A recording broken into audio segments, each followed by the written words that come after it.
E ao terceiro dia, se umas bodas em Caná da Galileia, e estava ali a mãe de Jesus.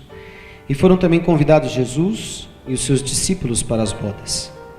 E faltando o vinho, a mãe de Jesus lhe disse: não tem vinho. Disse-lhe Jesus: mulher, que eu tenho contigo? Ainda não é chegada a minha hora. Sua mãe disse aos empregados: fazei tudo quanto ele vos disser. E estavam ali postas 6 talhas de pedra para as purificações dos judeus, e em cada uma cabiam 2 ou 3 metretas. Disse-lhe Jesus: enchei de água essas talhas, e encheram-nas até em cima. E disse-lhes: tirai agora e levai ao mestre-sala. E levaram. E logo que o mestre-sala provou a água feita vinho, não sabendo de onde viera, se bem que o sabiam os empregados que tinham tirado a água, chamou o mestre-sala ao esposo e disse-lhe: todo homem põe primeiro o vinho bom, e quando já tem bebido bem, então o inferior, mas tu guardaste até agora o bom vinho. Jesus principiou assim os seus sinais em Caná da Galileia e manifestou a sua glória, e os seus discípulos creram nele. Depois disso, desceu a Cafarnaum, e ele, sua mãe, seus irmãos e seus discípulos, e ficaram ali não muitos dias. Podemos assentar. Amados, este aqui é o primeiro milagre feito no ministério de Jesus. E é interessante, esse milagre tem alguns detalhes, e eu quero primeiro salientar os detalhes, para depois chegar no âmbito ou no âmago daquilo que eu gostaria de falar com vocês nesta noite. Primeiro, que aqui o casal convida Jesus, os discípulos, e provavelmente esse casal deveria ter uma intimidade muito grande com a família de Jesus, porque Maria chega para Jesus, tem uma conversa com ele, e ela fala sobre a falta de vinho. Então ela deveria ter um relacionamento muito íntimo com essa família, com estes que casaram, porque ela interfere no andamento da festa. E ainda diz aos empregados: faça tudo o que ele quiser, faça tudo o que Jesus quiser. Ela mandava. Ela não era qualquer pessoa naquela história. Jesus não era qualquer um naquele momento. E provavelmente convidaram Jesus já sabendo de que Jesus tinha algo a oferecer. Não o vinho, mas algo a oferecer. Por isso o convite feito. E quando você convida alguém para uma festa de casamento, principalmente o noivo, eu sei muito bem o que é isso, a gente faz conta. Faz conta de quantas pessoas vêm. Porque é gasto, é custo, não é assim? E ele é convidado, e diz a palavra, os seus discípulos também. Então não eram poucos. Devia ser uma festa bem regrada. Provavelmente esse casal devia ter algum tipo de posse, porque contratou um buffet. Preste atenção nos detalhes. Tinha um mestre sala, alguém que estava cuidando da festa. Os empregados trazem as talhas, né? Talhas grandes, não eram talhas pequenas. Eu tentei achar aqui a medida, as metretas. Eu até posso tentar achar qual era a medida das metretas aqui. Eu tentei achar e acabei não... Nosso dicionário Batista tem? E eu acredito... Deixa eu ver se eu acho aqui. Quanto eram essas medidas, para que vocês possam ter noção do que era o tamanho dessas talhas. Vamos ver. Metretes. Medidor, certa medida, padrão de volume para líquidos. Pequeno barril com capacidade de 9 galões. O equivalente a 34 litros. Olha bem. Foram 6 talhas de 34 litros. Eu me atento a isso, que é bastante. Amados, 34 litros numa talha de vinho. Tem noção? São 180 litros de vinho. Mais, né? Dá quase 200 litros de vinho, 190 litros de vinho.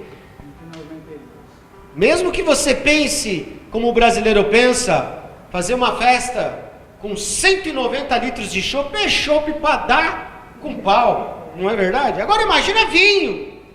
E vinho, normalmente ele tem mais teor alcoólico do que cerveja. Imagina na época. Olha só, preste atenção, o vinho tinha acabado. Maria chega em Jesus e fala: olha, acabou o vinho.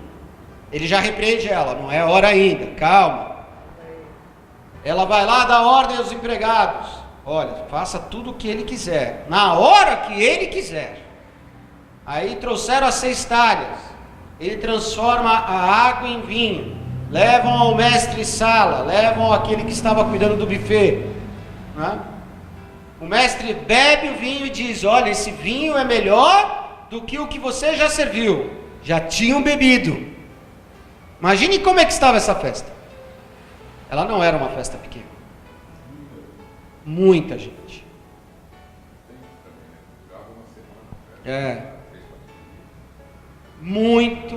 Muito legal nós entendermos esses detalhes. Por quê? Porque na verdade a Bíblia ela é cheia de detalhes e símbolos importantes.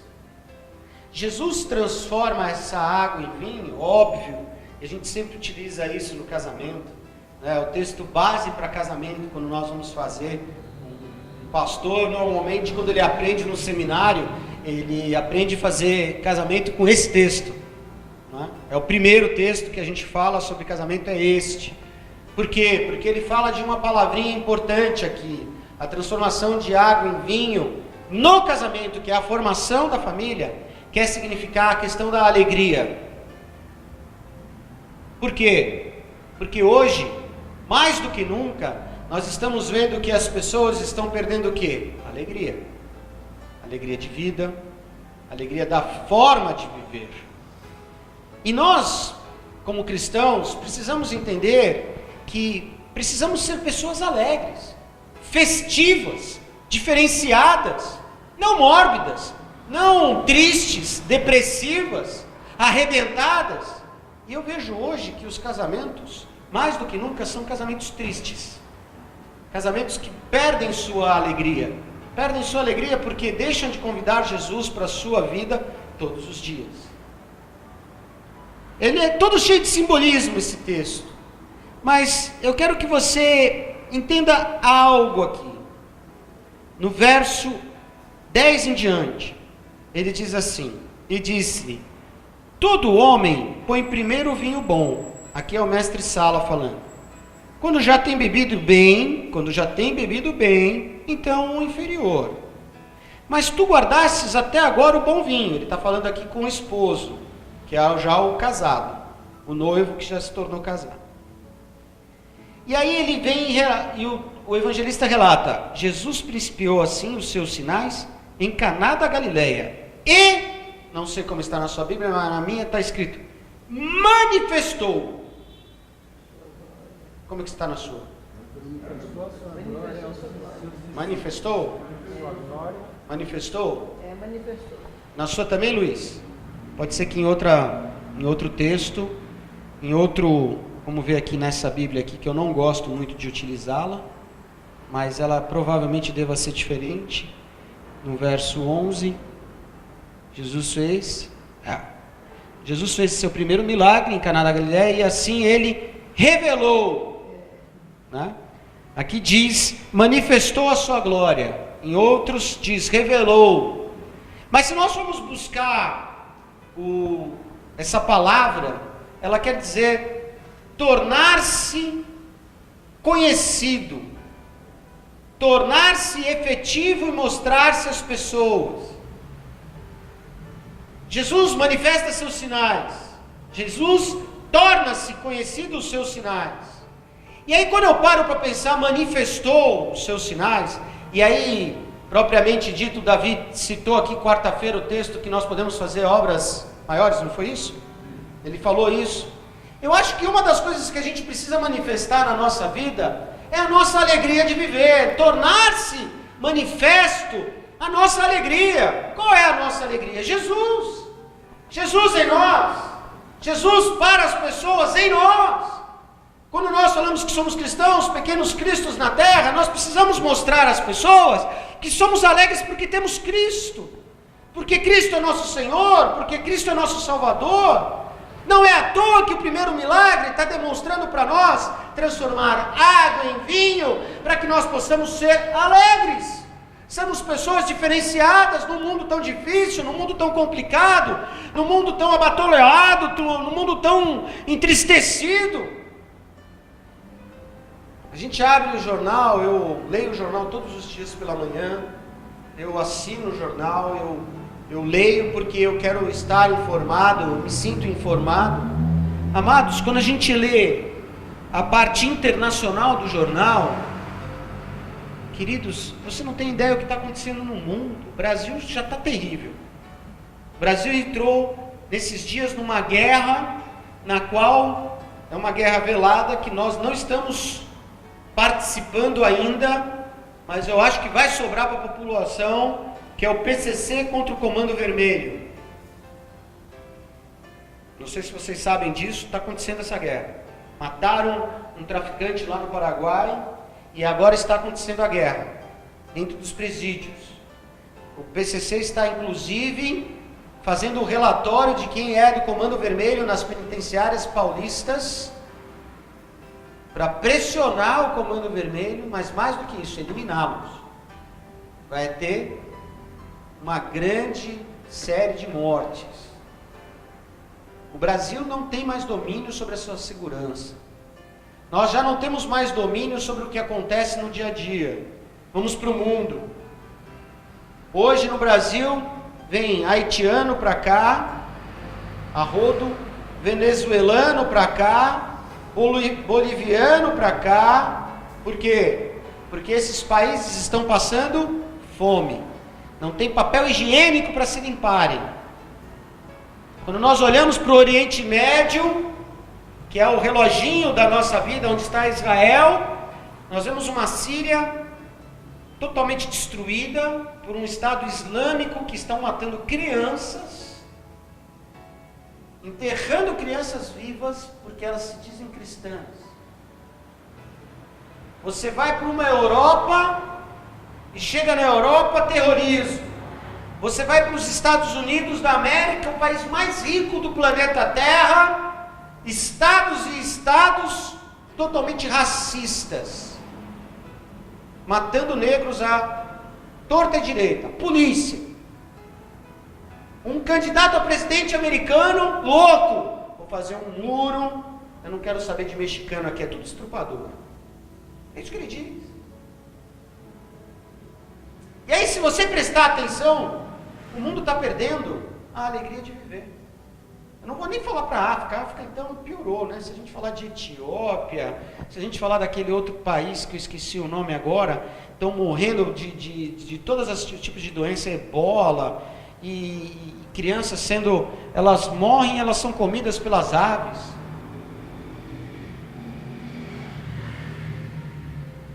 A alegria do mundo está se esvaindo. A alegria do mundo se esvai pelos computadores, pelos smartphones.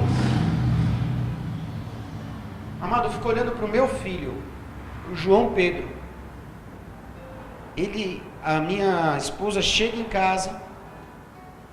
A gente chega em casa tão feliz de ver os filhos, né? Não sei vocês, mas eu chego, eu quero abraçar ele, beijar ele, saudade de você, né? Comigo não tem onda, porque eu não deixo ele pegar meu celular de jeito nenhum, mas a minha esposa deixa. Ela chega, a primeira coisa que ele faz, mãe, me dá o celular. Ela toda louca com saudade, passou o dia inteiro fora, quer dar um abraço nos filhos. E aí é pior, porque tanto um quanto os mais velhos também é a mesma coisa. E a gente tem tentado cortar. A alegria de nós termos uma família acabou. A alegria de nós termos uma esposa acabou. A alegria de nós termos filhos acabou. E sabe, amados, nós como papel de irmãos em Cristo, Nós precisamos ser alegres, nós precisamos ser diferentes, nós precisamos ser diferenciados. Nós somos emburrados, entramos às vezes na igreja, queremos ser duro na queda. Queremos ser pessoas que não entendem o que Jesus quis demonstrar em sinais todo o tempo da vida dele. Precisamos ser diferentes, pessoas para cima, up.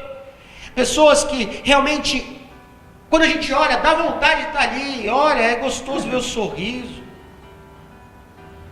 Brincar, se divertir. Usando o que o Davi explicou aqui, se as festas duravam 3, 4 dias, é porque eles queriam ficar 3, 4 dias o quê? Alegres. Ah, pastor, eles queriam ficar bêbados? Eu não estou falando de bebedeira, amados. Eu estou falando da alegria de nós vivermos a nossa vida. É uma pena, mas hoje, cada dia que passa, se a gente conversar um pouquinho aqui entre nós, estamos em poucos aqui, se a gente falar das próprias pessoas da nossa comunidade, quantas pessoas da nossa comunidade não estão tristes?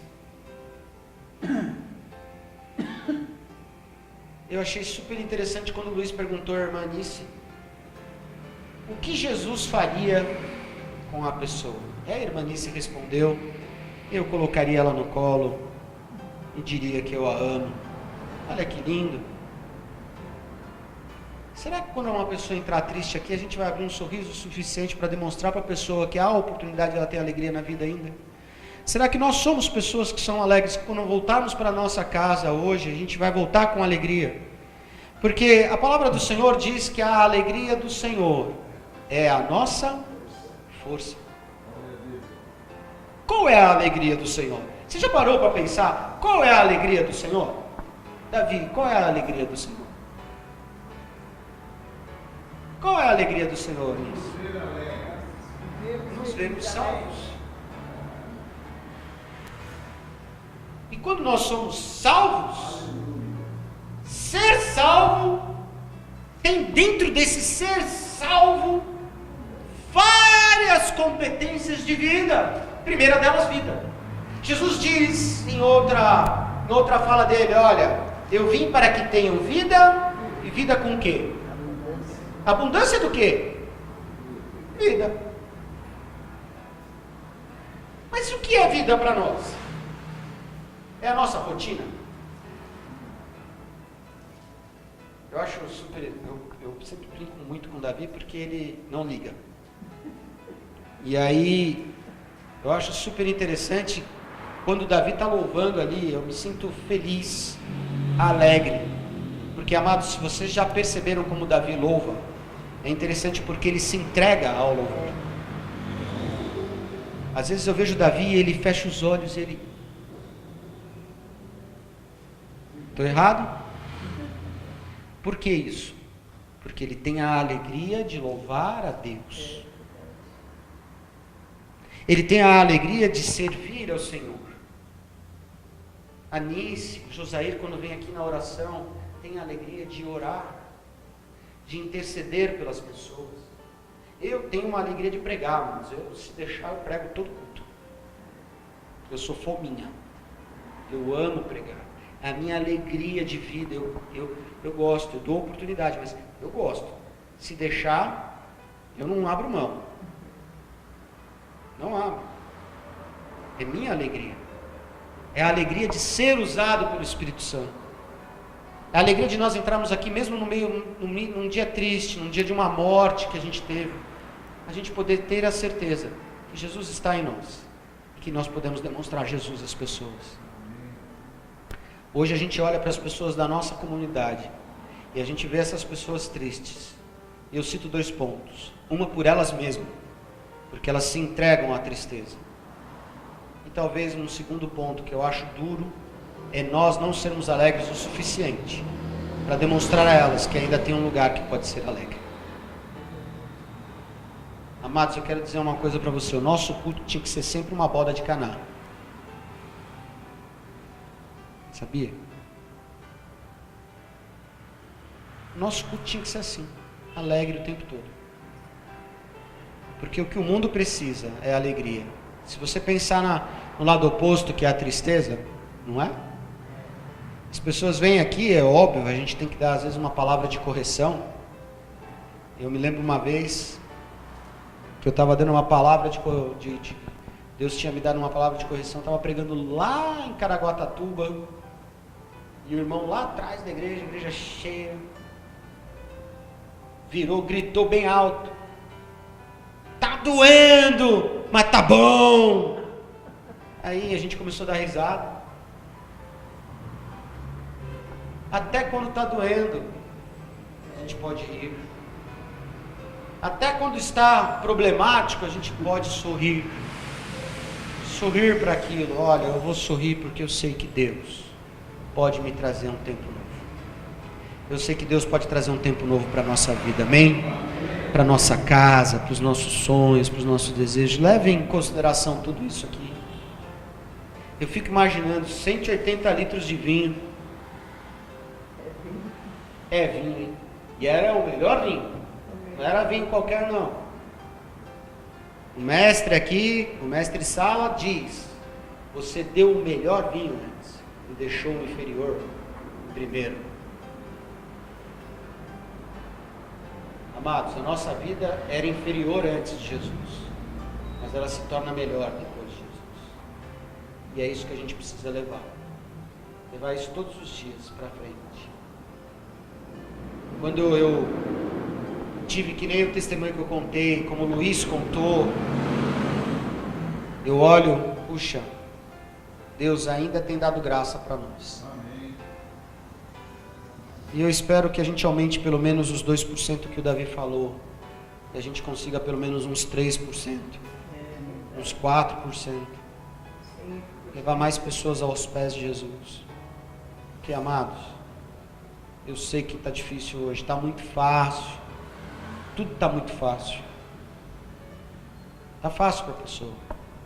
Ela aperta lá, põe lá www.google.com.br e aí escreve lá uma frase: quero uma palavra de ânimo. E aí vem lá um monte de pesquisas com várias palavras de ânimo, sejam elas quais forem, evangélicas, espíritas, macumbistas e por aí vai. E a pessoa se relata ali: me saciei.